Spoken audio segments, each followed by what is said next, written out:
Alright, hey friends, welcome to Classics in Color, your weekly dive into some of the ancient world's wackiest facts. I'm Marc Graves, and today we're going to be talking about two things. First, women participating in the ancient Olympics, and second, the fact that women actually had a separate set of games that were just for them. Let's get started.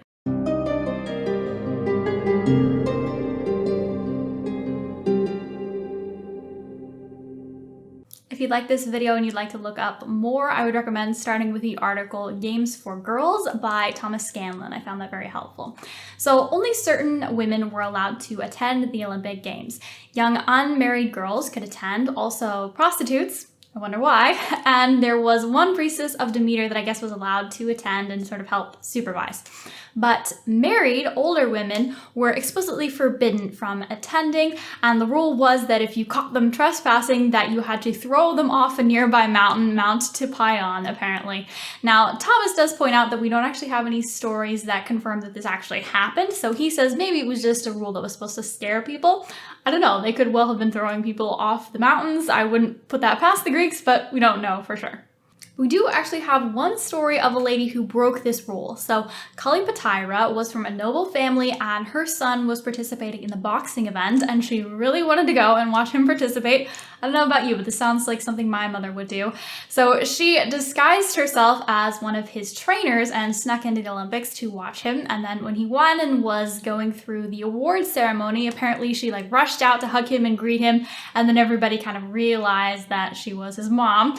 And they fortunately did not throw her off a mountain. We think maybe her noble status might have helped a little bit with this. Instead, they just created a new rule that said that old trainers for Olympic competitors now have to be naked the entire time so that no one could repeat her stunt in the future.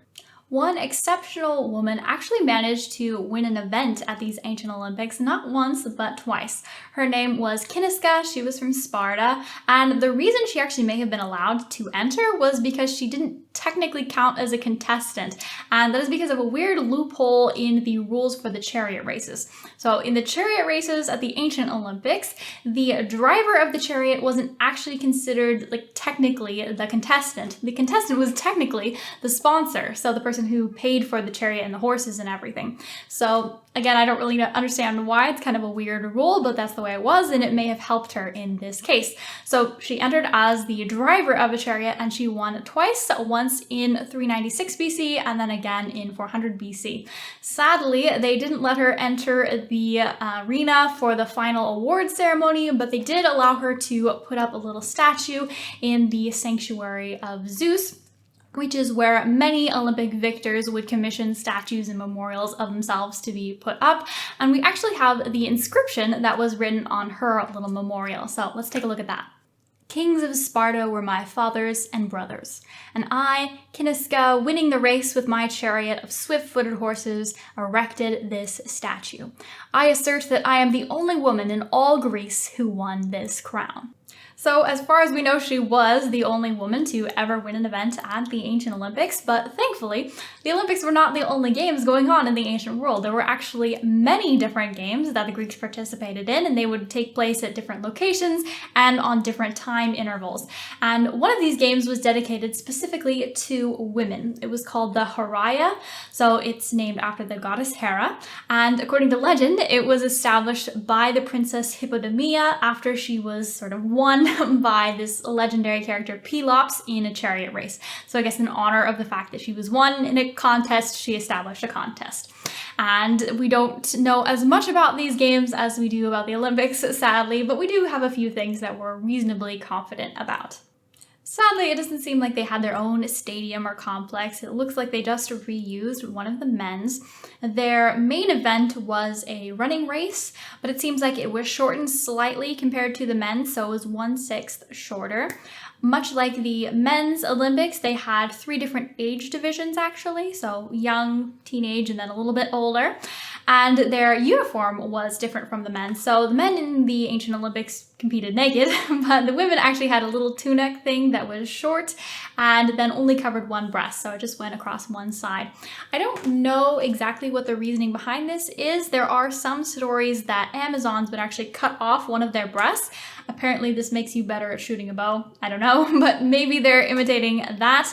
I'm not sure, but it's an interesting fashion choice for sure. Again, like the Olympics, it rotated, so it came around every 4 years, and the crown was a wreath of olives. So a wreath crown was a really standard reward in the ancient world, although it varied which plant you used. So you could go with laurel, oak, or ivy are some of the most common. And then if you won, you also got permission to put up one of those statues of memorials for yourself. So I guess that's kind of cool. It was supervised by a council of 16 older married women, and these women were in charge of, one, weaving a ceremonial robe for the goddess Hera. So they would, I believe, put it on a statue of Hera at the end.